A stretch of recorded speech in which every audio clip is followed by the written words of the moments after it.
Perfect, refreshing. Just like the European Soccer Show, which is coming to you every week currently. With me, talking about refreshing, it's Leo. Hello, Leo. Have you had a nice week? Hey Daniel, how are you? I'm all right. I regret doing that. That was too hot to do that joke with. But apologies to all those listeners that have suggested.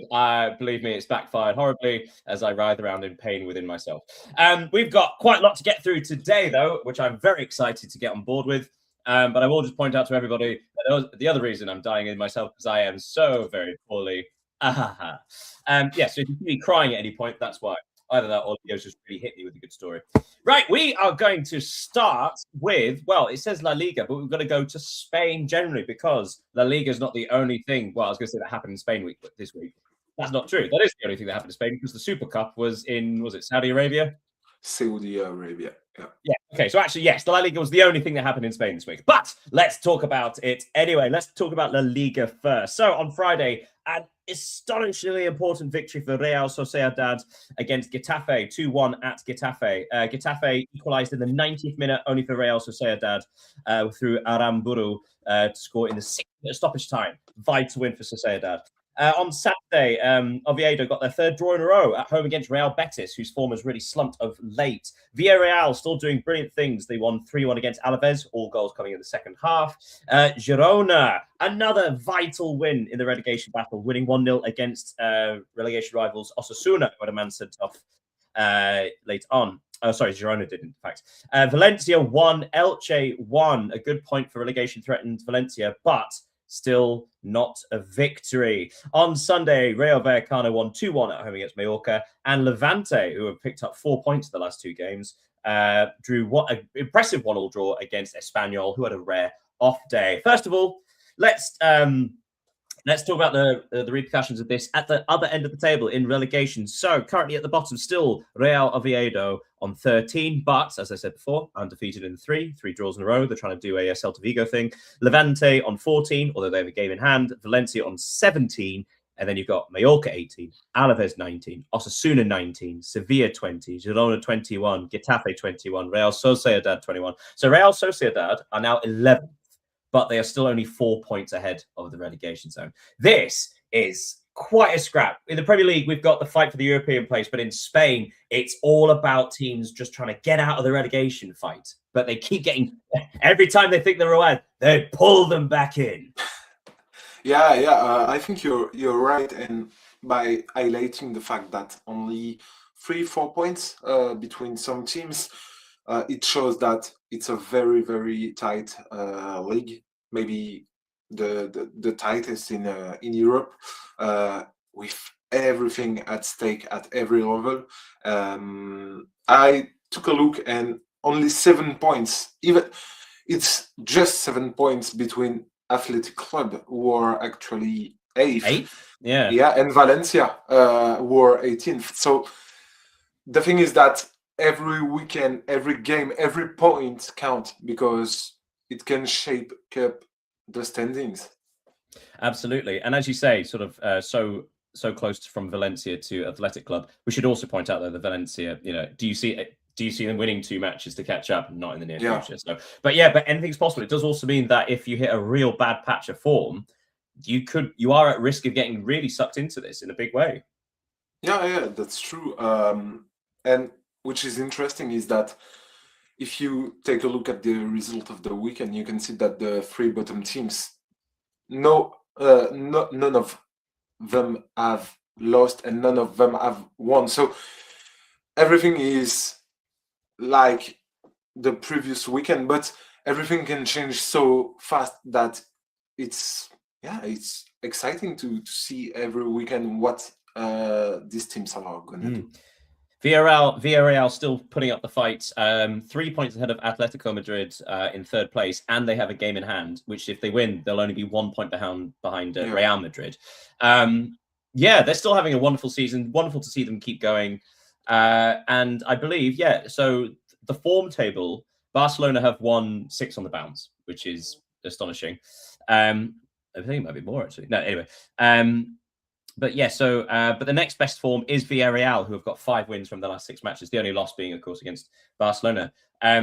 Yeah, Villarreal, time again, are showing their credentials as not just favourites for the Champions League, but they aren't out of this title battle yet. They consistently show their quality as others humble. It's like Atletico.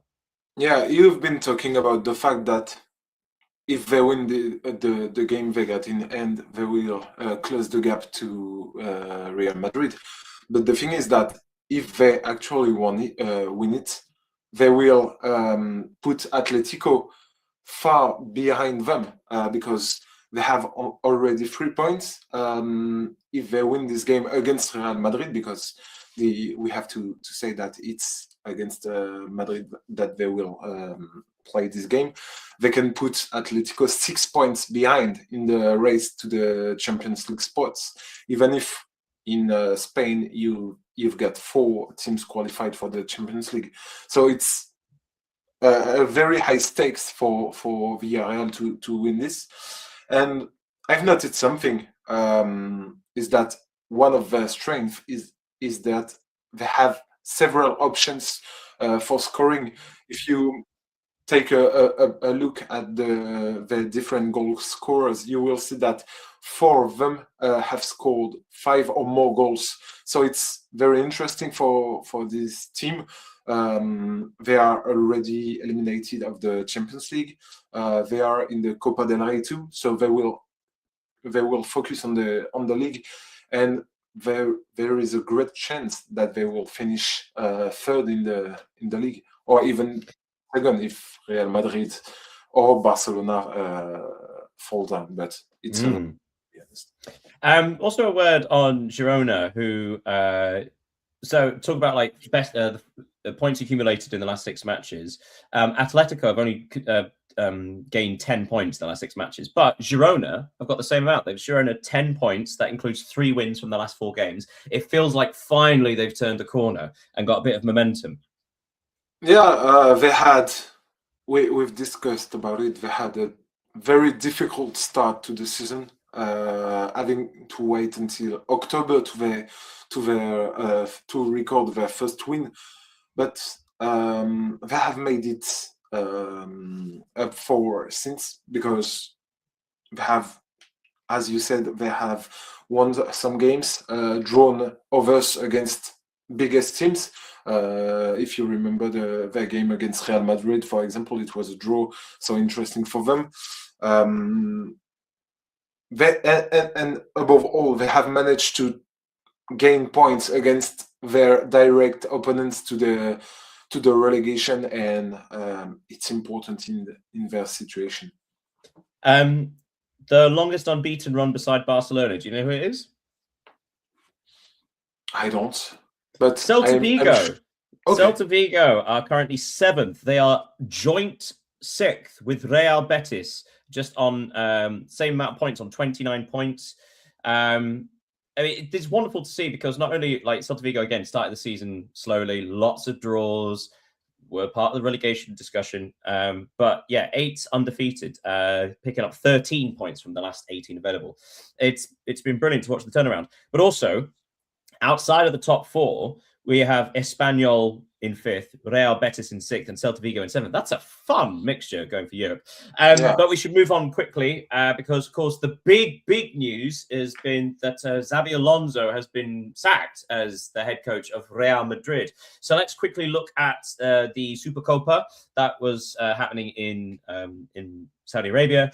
On Wednesday, Barcelona defeated Athletic Club 5-0. It's a different Athletic Club from last season, we have to admit. Although impressive performances, Ferran Torres, Fermín López, Rooney Baji and Rafinha with the goals.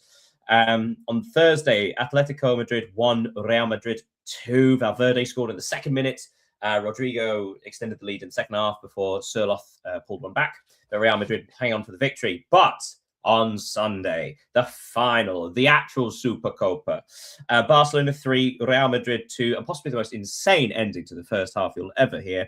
Rafinha opened the scoring in the 36th minute. Then in the second minute of stoppage time, Vinicius Jr. equalised. And then in the 4th minute of stoppage time, Robert Lewandowski gave up Barcelona the lead. And then in the 6th minute of stoppage time, Gonzalo Garcia equalised again. And then in the second half, Rafinha scored Barcelona's 3rd. and also Barcelona held on despite losing De Jong with a red card in stoppage time. A wonderful match. Let's talk about Real Madrid first of all, because of course Xabi Alonso has been released from his position. And one question I want to throw at you is, do you think, because Real Madrid were close to winning this, do you think had he won this competition, he still would have been fired? I don't really know, because I've read something this morning saying that he would have asked Florentino Perez to leave his post as Real Madrid manager. Maybe a win in the Supercopa would have make him rethink about his position, his role, and his future. But of course, the fact that they have actually lost, it sealed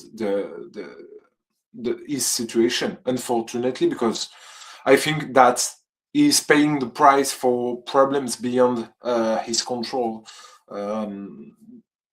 It's been a few years that Real Madrid is a club in disarray, where players who still have everything to prove, because some have won the Champions League, of course, in 2024 and even before, but they allow themselves to put themselves above the institution that is Real Madrid, and I don't think it's a good thing. And this institution, which is incarnated by Florentino Perez, he's clearly allows this to happen, because if you remember when it was Cristiano Ronaldo, Gareth Bale, Karim Benzema, they were the best players in the world at the moment, but we never heard about the fact that they think they would be above the institution, and today it's a problem. Absolutely. Be very interested to see the managerial merry-go-round potentially in the summer, because as there have been reports that Manchester City may be going after Vincent Kompany, but currently Bayern Munich's manager, to replace Pep Guardiola should he decide to leave. And of course, if Kompany did go, then Xabi Alonso is also a former Bayern Munich player, so that does appear. And also, if Arne Slot, it keeps getting linked with former clubs. I suppose the other thing is, it seems quite strange because it felt like a corner had been turned, because before this, the Supercopa, Real Madrid had won 3 matches on the bounce in the league. They defeated Atletico Madrid in the semi-final of the Supercopa, which is not a nothing result. And so the fact that they lost to Barcelona in a narrow defeat like that, in such a chaotic one, it feels like it feels like so much progress in comparison to their last defeat to Barcelona. And yet that seems to be the thing that broke the straw that broke the camel's back. Yeah, but if you remember, we've talked about their win this past few weeks, and it was never really convincing. Sometimes it was just harsh at the end of a game. Even in Copa del Rey, if I remember, they have knocked out a second or third division side on a 2-3 or 1-2 score. So it was somehow close to the bad results. But and they have, of course, they have beaten Atletico, which is never nothing, especially since they have lost in the league 5-1 in the early season. So they needed this revenge. But against Barcelona, it was different. And I want to praise the performance once again of Rafinha, because we have mentioned it. Well, I mean, we should highlight so in the 2 matches, Rafinha scored 3 times. He had 2 assists. Yeah. And that's 8 goals for Barcelona, and he was involved in 5 of them. It's astonishing since he's come back into the team, having supplanted Marcus Rashford, who was having such a good season. He's somehow done better. I think he is the main man at the moment. Maybe, and I think Lamine Yamal or Pedri are better football players, but in just the pure aspect of what he brings to the field, to the squad in the dressing room, and his performance. Rafinha is at the moment the most important Barcelona player. Well, we have to leave Spain because otherwise we'll just talk about this forever. Right, let's go over to Italy, and it is Serie A. We've got a double header for you. So we'll talk about the midweek first. So on Tuesday, Pisa lost at home 3-0 against Como. Lecce 0, Roma 2. Roma finding a bit of form. And their strikers scored, both Ferguson and Dovbyk.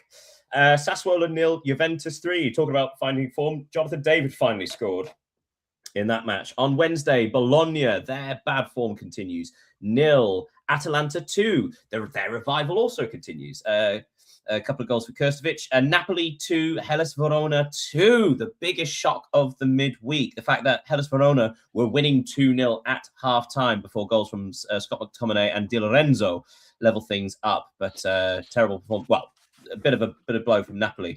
Lazio 2, Fiorentina 2. Fiorentina following up there another victory with a draw, a really good point, really good results. They thought they'd won it with Goodmanson scoring in stoppage time, but alas for Lazio to score from the penalty spot in the 5th minute stoppage time as well. Parma 0, Inter 2. A lot more sedate victory for Inter there. And Torino 1, Udinese 2. And then on Thursday, Cremonese 2, Cagliari 2. A goal and an assist for Jamie Vardy. And the second biggest surprise of, well, is it surprise? AC Milan doing what AC Milan does, struggling against team in the relegation zone. AC Milan 1, Genoa 1. Genoa winning until the 2nd minute of stoppage time before Rafael Leao squeezed a point. Right, so that's the midweek. I suppose we should highlight the fact that Napoli were held, and that was a real stumble. First of all, credit for the fact they came back into it and got the point, but also they were really sloppy in this. Yeah, they were. I remember we texted about that game.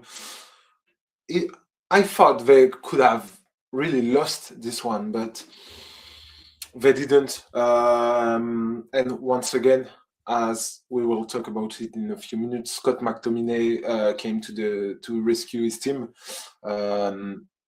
He's been incredible since joining Napoli last season. I don't think anybody could have expected him to succeed that way, because it's incredible to be named Serie A MVP at the end of his first season. He's becoming, I don't know if I can say a legend at Napoli, because he will need to achieve more maybe, but he's becoming someone really, really important in the history of Napoli, because he has won the Scudetto. Yeah.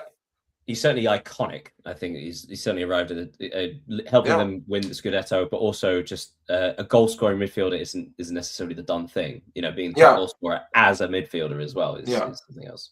Yeah, especially since he's not playing like a number 10. You know, he's more a box-to-box player, so it's more and more impressive from him. Yeah, to think that Man United used him as a defensive midfielder. Before we talk about AC Milan against Genoa, I'm going to talk about the weekend's results. We'll come back to Milan. So on Saturday, Como 1, Bologna 1. That result means that Bologna are now winless in 6 matches and have only picked up 3 points in that time. Real rot for Bologna. Udinese 2, Pisa 2, Roma, another 2-0 victory. They seem to have bounced back nicely. Another victory for Atalanta, 2-0 against Torino. Then on Sunday, Lecce 1, Parma 2. These guys were 1 point apart, these 2 relegation rivals, before the kickoff. Lecce scored in the first minute, but then Banda got sent off in the second half, and then Lecce scored an own goal, and then Parma scored a second, and then Lecce got another man sent off. They sort of really self-imploded there. Fiorentina 1, AC Milan 1. Again, AC Milan losing until the 90th minute, where Nkunku rescued a point for AC Milan. But Fiorentina, 5 points in 3 matches. The revival is on. Hellas Verona 0, Lazio 1. Inter 2, Napoli 2. A great match. Napoli came from a goal down twice in this game. Di Marco opened the scoring. Then McTominay equalised. Çalhanoğlu scored from the penalty spots. McTominay equalised again. Oh, you can't keep that man down. And then on Monday, Genoa 3, Cagliari 0. Genoa again, sort of really coming to the fore here, and Juventus 5, Cremonese 0. So let's talk about Milan first of all. So AC Milan only picked up 2 points against Genoa and Fiorentina, although two teams that are actually finding some form. But 2 points against the team in 19th and 15th place. This is the sort of thing that AC Milan can't do. They're meant to be, they're the ones without Europe. They're the ones that sort of have the most sort of space to go for a title charge. And they keep doing this against the team in the bottom 6-7 positions. Yeah, if I was a Milan supporter, I would regret my week, because especially when you take a look at the results of Napoli, who have drawn 2 games also, including one against Inter Milan. With four more points, Milan could have been first in the league until next week. So, yeah, it's a lot of regret. But I want to highlight the performance of Fiorentina, because it's a really good result for them to have drawn with Milan. They have now only lost 1 game in the last 5 in Serie A, so they are on a impressive run in their form. So good for them. Well, yeah, and actually watch this space, because I mentioned it before, like Genoa have found a bit of form as well, although that is only in the last 3 matches. Before then, Genoa had lost 4 matches in a row. But looking at the bottom of the table, at the points accumulated in the last 6 games, Pisa only 3. Cremonese have the worst form. They've only picked up 2 points in the last 6, and they're only 5 points ahead of Lecce. So Cremonese could still get sucked back into this. But Genoa have picked up 5 points. Cagliari have picked up 5 points. Hellas Verona have picked up 7. Fiorentina have picked up 8. Lecce have picked up 9. Parma have picked up 10. So actually, these clubs that had actually created a bit of a gap in the previous month are now getting sucked back into it. So especially Pisa seem to not generate much momentum at all. But everyone else, it feels like they're all at risk and they all have the potential to be safe. Which of course makes it for another fascinating relegation battle, much like La Liga. Yeah, you have told everything about how the things are going at the bottom of the table, and we've discussed if Fiorentina could be relegated or no, and the fact that some team battling to stay up can't win these crucial games, it makes me think more and more that Fiorentina are going to stay up. And on that point, sorry to back you up, because of course the two draws this week, that it was away to Lazio and at home to AC Milan. Those are 2 really good draws. Yeah, of course. And even when you watched the games, you can see improvement in their way of playing, in their intention. So it's positive for them. Absolutely. Right, let's bounce to the top. So I mentioned it before, Bologna winless in 6. They are now down to 9th place Bologna, although they do have a game in hand. But a word on Atalanta. They've won 5 of their last 6 matches. They are now 7th. And 3 points behind Como above them. So Atalanta seems to have recovered really well and actually are now pushing for Europe again. Yeah, you've mentioned Bologna, the Como versus Bologna game, and I don't know if you saw Baturina's goal in the last minute. Sensational, certainly one of the goals of the weekend. But it was really crucial because it allowed Como to stay 3 points above, 3 points up with Atalanta, who, as you mentioned, they have embraced a good form these past weeks. So the race to the European spot is going crazy. Final word. Final word on Juventus, who are now undefeated in 6. They have won 5 and drawn 1 of their last 6 matches. Like brilliant form, actually joint best in the league with Inter. But you were talking before about AC Milan having a frustrated week. You do think back to say Juventus last week drew with Lecce, who of course are just narrowly outside of the relegation zone. Had Juventus won that, they would currently be second. So it does feel like, and although we should point out that Juventus, Roma, Atalanta, Lazio, they have played a game more than Inter, AC Milan, Napoli, Como, Bologna. But still, that's the, again, sort of thing of like, if Juventus want to put real pressure and if they want to be considered in this title challenge, they really can't slip up anymore. They slipped up too much early on. Yeah, of course, you have every time you have a bad result against weaker teams, of course you have reasons to have regrets. But if you watch Juventus and pay attention to their games, we've said that they certainly lack of an offensive player capable of scoring. And finally, it seems that Jonathan David, who had a terrible start of his Torino's adventure, may finally have settled in. He has scored 3 goals and assisted 2 in the last months. So finally, he's being adapted to Serie A and his new teams, and I think it will obviously help Juventus to fight for the first, second, or third place in the league. Again, fascinating, brilliant stuff. Right, we're going to move on to the Bundesliga. That's right, the Bundesliga is back. They are back from their break, and we opened up with possibly the game of the season. Frankfurt 3, Borussia Dortmund 3. What a match this was. Dortmund opened the scoring through Bayer before Özun equalised from the penalty spot. And then after halftime, Maker gave Dortmund the lead again before I can't never say his name. Ebmu Talib equalised for Frankfurt. And then Frankfurt thought they won it. 2nd minute of stoppage time through Dahoud. But in the 5th minute stoppage time, Chuck Maker equalised for Dortmund. 3-3, fantastic match. On Saturday, Freiburg won 2-1 at home against Hamburg. That's right. It's the Burger Derby, the also so-called Delicious Derby, or the Patty Derby. Pick one of the above. Heidenheim 2, Köln 2. We've actually got a couple of postponements. St. Pauli versus RB Leipzig. That was postponed. Werder Bremen and Hoffenheim was postponed. Union Berlin 2, Mainz 2.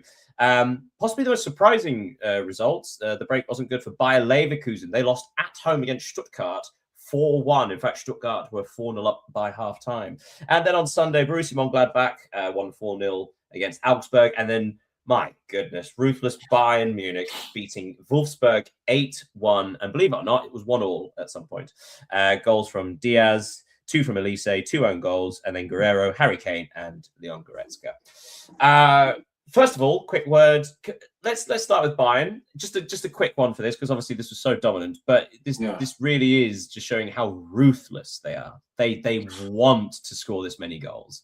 Yeah, you are totally right. And which is also incredible is that of the 6 goals they have scored, because 2 have been own goals from Wolfsburg players.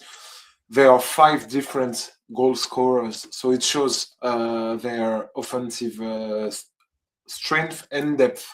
So impressive. Yeah, their left winger, their right winger, their striker, one of their midfielders, their left wing back, or left fullback, where you wanted to describe it. Yeah, and which is also incredible is it's that they have only played 16 league games so far. We are early January, and they have already scored 63 goals in the league. So, yeah, Bayern are ruthless, as you said. Yeah. Real shock by Leverkusen 1, Stuttgart 4. Stuttgart, their form has stuttered before the break, and there was concern that they would drop out of this. But that victory puts 3rd place RB Leipzig on 29, though they have a game in hand. Bayer Leverkusen on 4th on 29, and Stuttgart on 5th on 29. So we've got a 3-way tie on 29 points. So not only have Stuttgart stayed in it, but actually they may have put a real dent in Bayer Leverkusen. That's the sort of performance that can really put a spanner in the works. Yeah, and the fact that it has been done away from home is really, really positive for them. It's a victory, as you said, that further tightens the race to the Champions League, as three teams are now with 29 points, even if Leipzig have a game in hand. But their form isn't optimal, talking about Leipzig. And which is funny between Leverkusen and Stuttgart is that their record in the league is the same. They have both won 9 games, drawn 2, and lost 5.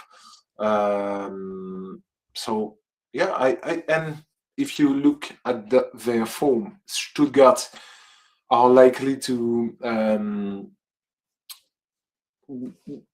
gain more points than Leverkusen in the next weeks. But real sort of bang. It's the gambling bang. Yeah. Well, I was going to say, so outside of Bayern, obviously second place Dortmund, and they're 4 points clear now of RB Leipzig. But also, they have been pretty damn consistent. Second best form in the league. A brilliant 3-3 draw at Frankfurt. I mean, you messaged me at the end of it. I think you described this game as lit, which I'm not sure I would ever describe a match as. But it was a fantastic match, wasn't it? Yeah, fantastic. And it's a game that confirms that Guirassy is going through a difficult period as a striker, of course, because he hasn't scored since October or end of October or early November. But for this time, it's not Dortmund who have failed to win, because sometimes, Dortmund are leading in a game and concede a goal in the dying minutes. But this time they have scored in the dying minutes, so they really earned that point. But the real fairy tale or feel-good story of this game concern Younes Ebnou Talib. You struggled as well. Yeah, it's difficult to say. He arrived in Frankfurt from the German second division this winter, and he scored obviously against Dortmund during his first game. And it's worth noting that exactly 2 years ago, he has been without a club because he just terminated his contract in Italian third division after a metatarsal injury. So it's like a real rebirth to him and a good story. Well, good for him. That's wonderful news. Quick word on the third best form in the league. Do you know who has the third best form? I don't. Gladbach, because no. Well, actually, I mean, they have pretty good, but I believe the third best is Hoffenheim. Hoffenheim now down in 6th place. They have a game in hand. If they win that game in hand, they would potentially go third. Hoffenheim have really snuck up, haven't they, on this group? Yeah, they had, and I know Lyon played Hoffenheim in preseason, and I remember this game was, I will not say easy, but Hoffenheim didn't seem to have the possibility to compete for European spot at the time. So it's a good surprise for them. I think for the fans too. As you said, they have a game in hand because they haven't played this weekend. So it could be one of the great story of the season in Bundesliga. Right, let's park that there because we got to talk about England, and we will sort of talk about France, but yes, let's talk about, first of all, the midweek games for the Premier League. On Tuesday, the game we were all looking forward to, West Ham United against Nottingham Forest, 18th against 17th, the relegation clash decider, potentially. And West Ham United threw it away. They lost at home 2-1 against Forest. West Ham were in the lead at half-time, 1-0, before Nottingham Forest equalised through Dominguez and a late Morgan Gibbs-White penalty. On Wednesday, Antoine Semenyo bid adieu to Bournemouth but he left by scoring the winning goal, basically his last kick in a Bournemouth shirt, as Bournemouth won 3-2 at home against Spurs. Brentford won 3-0 against Sunderland. Igor Thiago, another 2 goals. My goodness, what a season Brentford are having. Crystal Palace 0, Aston Villa 0, a match that basically summed up how two clubs with 2 very small squads playing in Europe finally got tired. Everton 1, Wolves 1. Not particularly notable, apart from the fact that Everton had a complete meltdown with 10 minutes to go. Michael Keane getting sent off, straight red for pulling a player's hair, and then Jack Grealish got sent off 5 minutes later. 2 layer cards in quick succession, the second one for dissent, and clapping enthusiastically at the referee. Fulham beat Chelsea 2-1. Mark Cucurella got sent off in just the 22nd minute, and Fulham managed to eke a win with another Harry Wilson goal. Manchester City drew again, 3 on the bounce in the Premier League, drawing 1-1 with Brighton. Burnley 2, Manchester United 2. The Darren Fletcher tenure began with a draw at Burnley, although Benjamin Šeško finally scored a couple of goals. And then possibly the match of the season, anywhere, anytime. Newcastle United 4, Leeds United 3. Leeds United winning 3-2 at the end of 90 minutes. Then Bruno Guimaraes equalised from a penalty spot before Harvey Barnes scored in the 12th minute of stoppage time. And then on Thursday, the complete anticlimax, that was Arsenal against Liverpool, which was so boring. Right, that was the Premier League. I suppose a couple of things we should say. First of all, Arsenal had the benefit of knowing the results of Aston Villa and Manchester City. So the fact that both of those teams dropped points meant that Arsenal didn't have to really throw the dice and gamble against a potentially dangerous Liverpool side. Yeah, but the fact is, if they have won this game, they could count 8 points. There could be 8 points clear from Manchester City and Aston Villa. So we know that Arsenal, they have done this season. They could drop points even when they got a good advance compared to their opponent. So they absolutely need to win these games, even if winning against Liverpool, drawing against Liverpool isn't chaotic. It's obviously an interesting result. But we should point out that Liverpool, Liverpool have fixed things a bit. They are now joint longest unbeaten run in the league with Manchester City, 9 matches unbeaten, although Liverpool have drawn the last 3 games, just like Manchester City. Interesting. But again, if it's that sort of time where at the end of such a hectic festive period, it's understandable that some of these teams have dipped a fair amount. Quick word on Forest West Ham, because that's potentially the most important result of the weekend. You and I were talking about like how on earth Nuno Espirito Santo can continue in the role, because currently West Ham are now 7 points behind.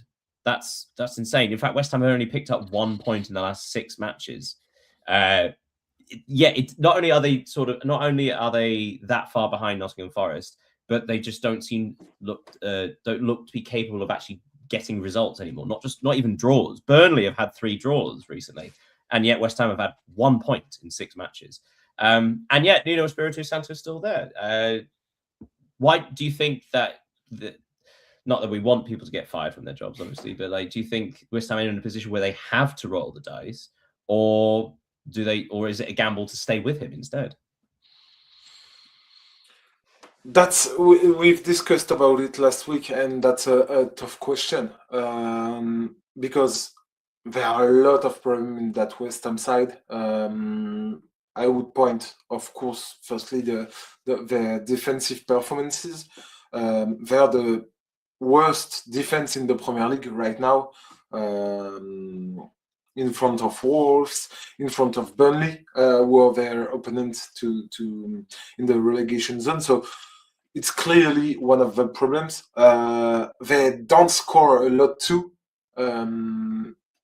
but I think they have some good players in attack, in the attacking sector. So what do you think? Do they need to stay with Nuno or release him? Or I think that's a tough question. Personally, I think the sign was that they also cancelled the contract of Callum Wilson and signed 2 strikers that have not only are young but also have no experience in the Premier League.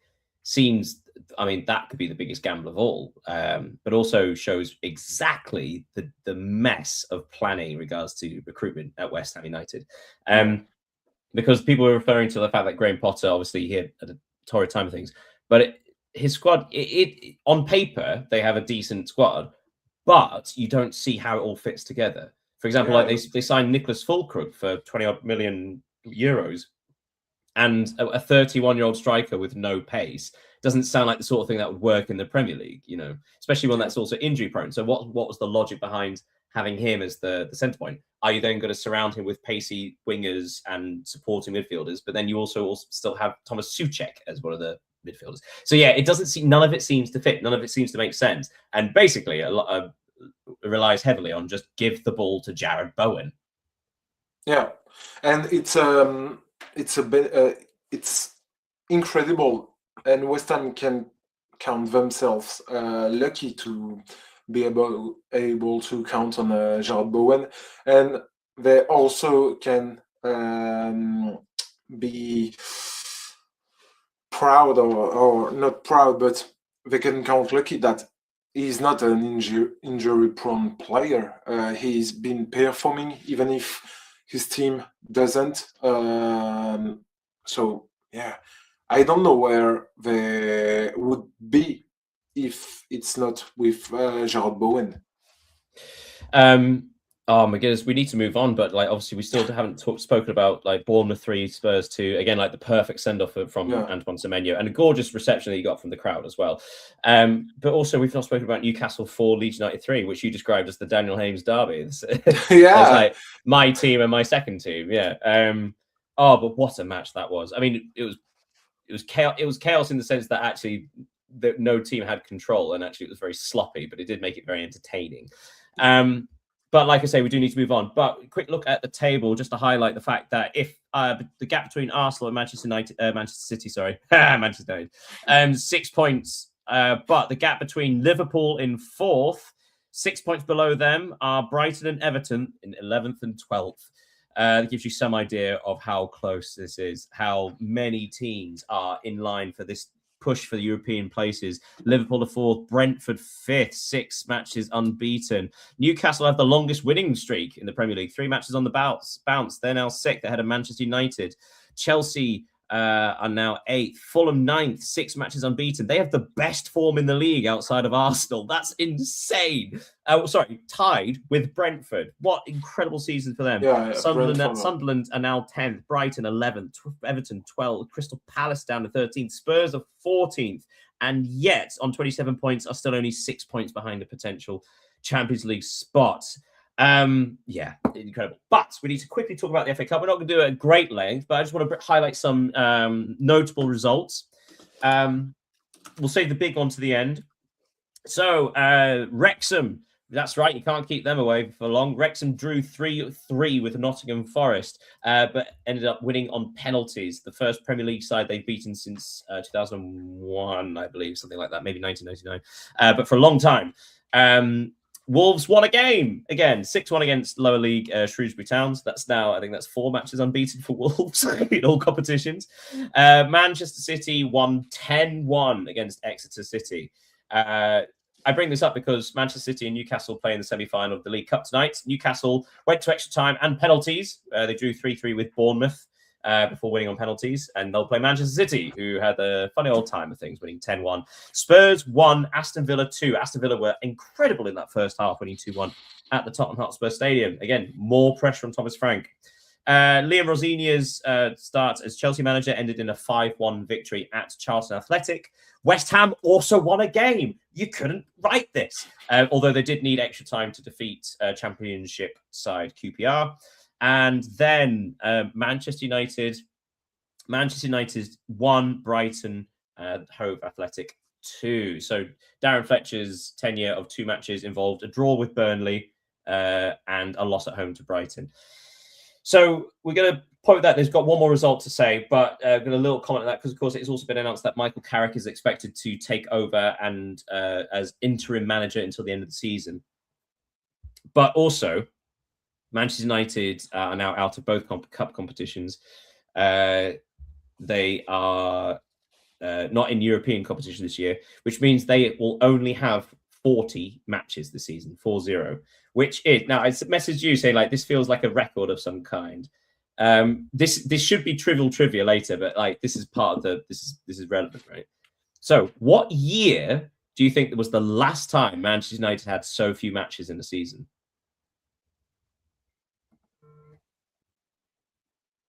I'll give you a clue. It's a notable historical date.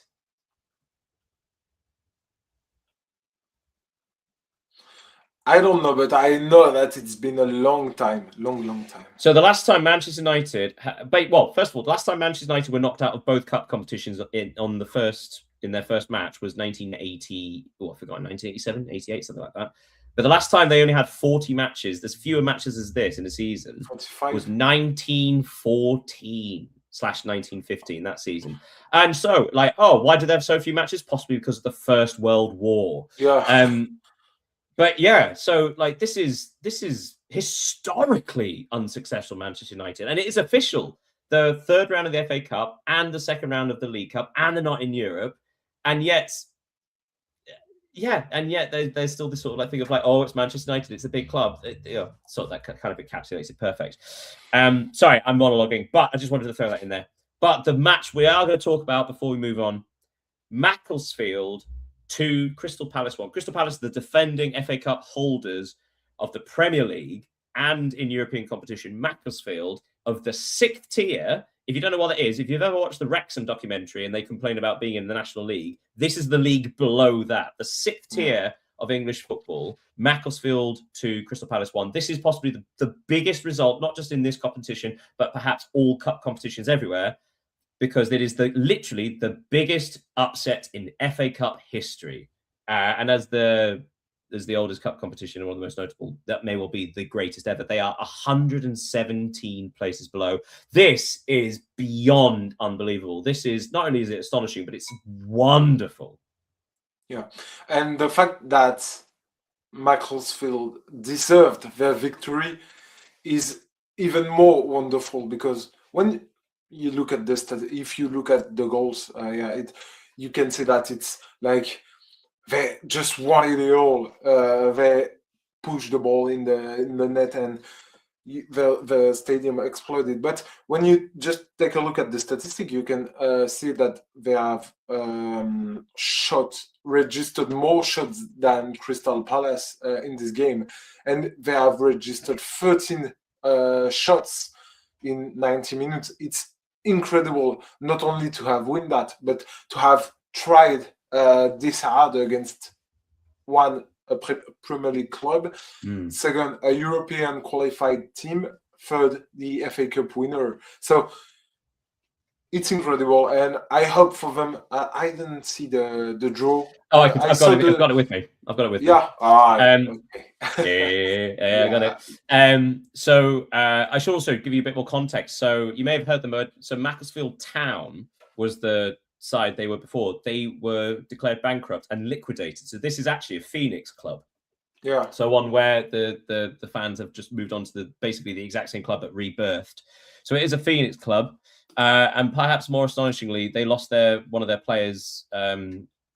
Ethan McLeod died in a car crash last month, and the fact that there was also emotional scenes at the end, because not only because of the victory, but also because Ethan McLeod's parents were there and still part of the club, and it was a beautiful thing to include them as well.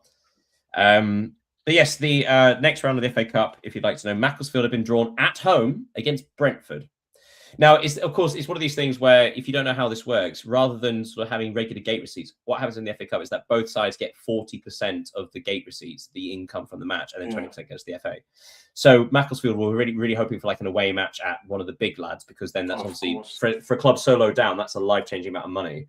But home to Brentford also means that like potentially another one. Could they do it again? Other draws include Aston Villa at home against Newcastle United. That's right. Newcastle's reward for that brutal game against Bournemouth is away to Villa.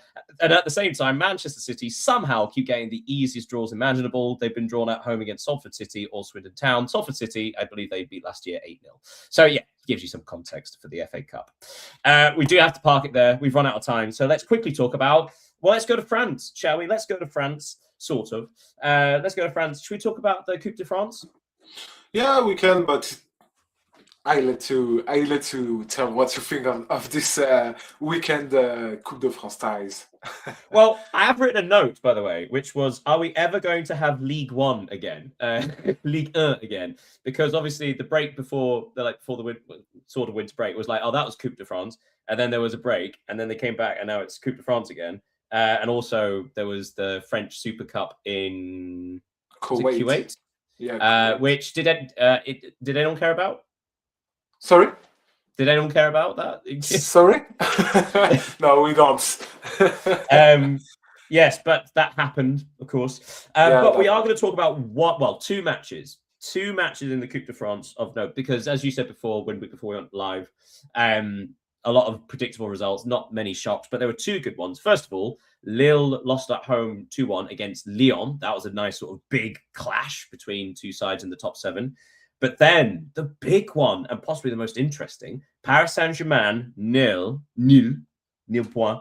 Paris FC 1. That's right, the Parisian derby, the same as a couple of weeks ago, except this time Paris FC won and have knocked out Paris Saint-Germain. So that was obviously completely hard. Well, no one predicted that as a result. But that just opens up the possibility for anyone to win this now. Yeah. The second Paris Saint-Germain are gone, the rest of the French football is like, hey, we can actually win a trophy this year. That's maybe the most important thing with this result, is that the Coupe de France will now become a major objective for all Ligue 1 clubs involved, like Marseille, Lyon, Lens, Monaco, Rennes. It's for these clubs, a victory in the Coupe de France could save the season, because, for example, if you take the example of Lyon, their last trophy dates back at 2012. So it's been a long time for a club like Lyon. Marseille haven't won a single trophy for, I don't even remember this, but it was 10 years almost 10 years ago too. Monaco, Rennes, they also need to win something. Lens, they could complete the double if they are winning the Ligue 1. So it's impressive, and it adds something interesting to the cup, because this last years we've been obviously aware of the fact that PSG are going to win it, even if not won it, even if Rennes won it in the last 10 years. But yeah, a very interesting result and performance from Paris FC. And actually it's really the first, since being promoted, the first statement result as well, I believe. Yeah, and maybe the start of the Red Bull project, because Red Bull LVMH project for the club. Yeah, although as I messaged you at the time, I did say, like, it's quite hard to consider billionaire owners of Paris FC as the underdogs. So like the billionaire owners of Paris FC and the oil state owned Paris Saint-Germain, what did I say? Let them eat each other. But that's kind of it for the French football this way. But let's take a minute before we finish to talk about AFCON. So it was the quarterfinals. Again, everything went as predicted to the quarterfinals. But what it does mean is that the quarterfinals were very strong and very interesting. Mali lost 1-0 against Senegal after a goalkeeping howler allowed Ndiaye to score in the first half. Also, Spurs' Yves Bissouma was sent off for a second yellow in the first half. Cameroon lost 2-0 against hosts Morocco. Morocco, despite the fact not being brilliant in this tournament, keeps scoring, and especially Brahim Diaz, who really has turned up this tournament. Algeria lost against Nigeria. Algeria lost against Nigeria 2-0. Goals from Aziman and Adams. But the game of the quarterfinals, Egypt 3, defending champions Ivory Coast 2. So the defending champions are out. That was a good old match as well. Goals for Mamouche, Rabia, Salah. Yeah, fun old game, which means that we do have the semi-finals. But before I say the semi-final lineup, do you want to say anything about the quarterfinals? What would you like to highlight? The main thing I would like to highlight is that Nigeria put a statement on the competition. I think it was the most impressive performance since the start of it. To be honest, I haven't been impressed by the competition. But what Nigeria did to Algeria was extremely strong. It was a really strong performance, impressive display. So it will be, of course, an interesting game against Morocco. And I think it will be a crazier game than Senegal versus Egypt, which I think will be more close because of the teams. So if I was to watch one of these two games, it would certainly be Nigeria versus Morocco. Which also begs the question: how the hell didn't Nigeria qualify for the World Cup? Yeah. But also, it's quite juicy, the Senegal-Egypt, because of course there is history here. I think it was the 2021 AFCON where this was the final. Senegal-Egypt, the Mane-Salah rivalry, where Sadio Mane, I believe he missed a penalty in regular time and then scored the winning penalty in the shootout. And then only like 4 or 5 months later, there was the playoff to go to the World Cup. Same thing happened. Sadio Mane scored the winning penalty. So there's history there. But currently, Mane against Sadio Mane and Mohamed Salah currently is 2-0 to Mane. So it'd be interesting to see where that goes. Out of those 4, who do you think is going to win this? That's a tough question. But if I have to say one name, I would go. I think the final is going. First, I think the final is going to be Egypt versus Nigeria, and I think Nigeria will go through to win the title. Who do you think? It does. I would agree, just because it seems like they are the only genuinely impressive team. Like like they as opposed to just like sort of getting through matches. Like no, they dominate. Yeah, from what we have seen, I think they are the best. But it'd be interesting to see like how Morocco do that though, because they did step up against Cameroon. So like Morocco haven't had the hardest route through this competition, but also they are defeating who's in front of them. Okay, so with a few minutes left, oh my God, we're on schedule. We had all that to talk about. Thank goodness nothing happened in France. So 3 things we may have missed. I've got a couple of things. I would like to highlight the Scottish Premiership, where Hearts are still at the top by 6 points. But this may not be very interesting at the start. They defeated Dundee 1-0 at the weekend. But their goalkeeper got sent off at the end of the first half. And 42-year-old Craig Gordon, I forget how old he is, 41, 42, Craig Gordon, Scottish international, came on. Hearts defended their lead, but what I want to say, like what you might have missed, was Craig Gordon produced a save in the 3rd or 4th minute of stoppage time, which was incredible. One of those moments that could define a season. Like that could genuinely be what wins them the title. That one point blank save. It was absolutely fantastic. What do you think we may have missed? One interesting signing in French 4th tier. If you remember, a few years ago, Andy Carroll came to France and signed with Bordeaux. Today, Bordeaux have announced the signing of Almani Touré, which 3 years ago was winning the Europa League with Eintracht Frankfurt. So it's, of course, a huge coup for Bordeaux, who are still playing in the French 4th division. The Malian international is only 29, so that's interesting, and it shows what Bordeaux represent at the scale of French football. So this was one of The coup of the And Mercury. one other I'd like to bring up, which is in the WSL, something quite unusual happened. Certainly something I don't think I've ever seen before. So West Ham United were going to bring on their new signing, Cascarino, signing from Juventus, I believe. And she was denied entry to the pitch. Do you know why? I don't. She had an earring in, but unlike Ah. other parts of other European competition in England, that you're not allowed any jewelry at all. But unfortunately, it's not a piece of jewelry you can take out yet. It has to be surgically removed. So she was refused entry to the pitch.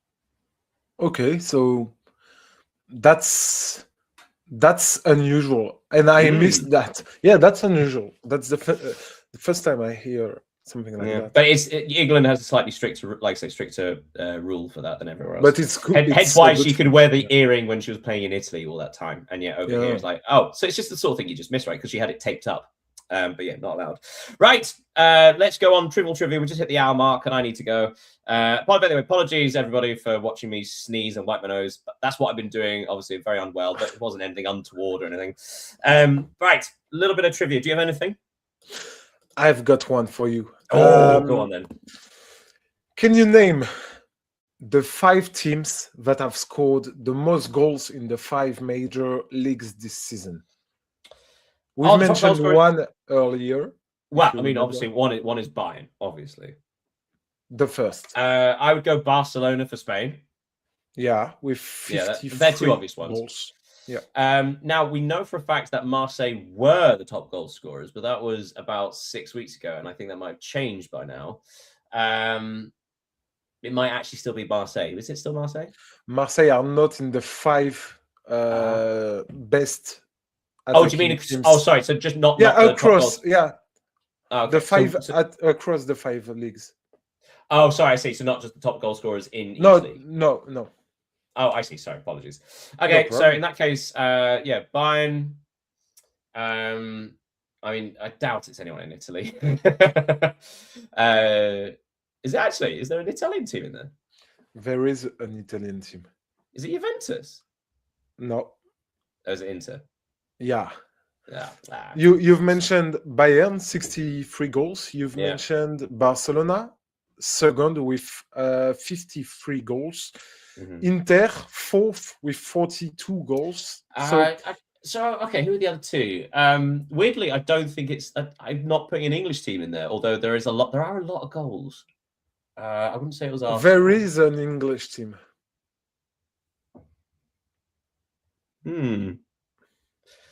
Oh, who'd be the top? I mean, I suppose would it be Man City? Is that too boring? It's Manchester City. It's just because of Haaland. It's not a Man City, it's Haaland. 3rd with 45 goals scored. I suppose it's Real Madrid is the other, just because of Mbappe. And it's Real Madrid with 41 goals. But it's impressive to compare Bayern to Real. It's 22 goals between them. Yeah, that is astonishing, isn't it? Well, I got 4 out of 5. Okay, I've got a couple for you because I've already thrown the Manchester United date one at you, which is astonishing. Who is, across the top 5 leagues, who's the top goal scoring teenager? So, under 21? Yeah. Well, under 20, so just teenager. Okay. Across the 5 leagues. Who is the top goal scoring teenager? Elie Junior Kroupi, I know he's. It is well done. Yeah? I mean, he's tied with Lamine Yamal, but that is quite an astonishing thing that the top goal scoring teenager plays for Bournemouth. Yeah. And the final one, which I'll be honest, I've been saving for weeks. Maybe I should keep it for next week, but it also might become null and void. So at the time Wolves finally won, I actually had another team. Not in the top 5 leagues. In fact, this is in the top, say, 7. This is the 7th top team. Can you name the only team across the top 20 European leagues who have yet to win a match? Top 20 European leagues? Well, yeah, but it's. I'll give you a clue. It's the 7th. It's the 7th team. Okay. The 7th league. So Netherlands or Portugal, I think. Yeah. It's Portugal. It's Portugal. I don't have any idea. Sorry, of course not. Sorry, this is a really, really difficult one because, of course, there are some obscure Portuguese teams. It's a team called AVS. AVS. Although I have no idea what it stands for because I didn't research it. But yeah, they have still not won a match. Okay, so next weekend I will keep an eye on AVS results. I am. I'm Thank you, making a Daniel. note when I actually finally win. Like then I'll make a like what you may have missed. Hey, they won. Right, let's bring a close to that. I am going to go and just sneeze more often and have some soup. Thank you so much, Leo, for revitalizing me for this. Thank you, Daniel, for. We'll see everybody next week, where we'll talk about the AFCON final and the winners of that. We'll talk about what's there to talk about. Oh my goodness, there's going to be Serie A midweek. We've got Bundesliga, Serie A. We've got the Coppa del Rey. We've got Coppa Italia, Coupe de France, and then next week we go back to the league. And in fact, on Friday we got the return of Ligue 1. Hurrah! But until then, make sure you follow all the social medias. Make sure you follow us on YouTube. Blah blah blah blah blah blah blah blah. Thank you so much. We'll see you next week. Thank you ever so much, everybody. Goodbye. Have a nice day. Achoo.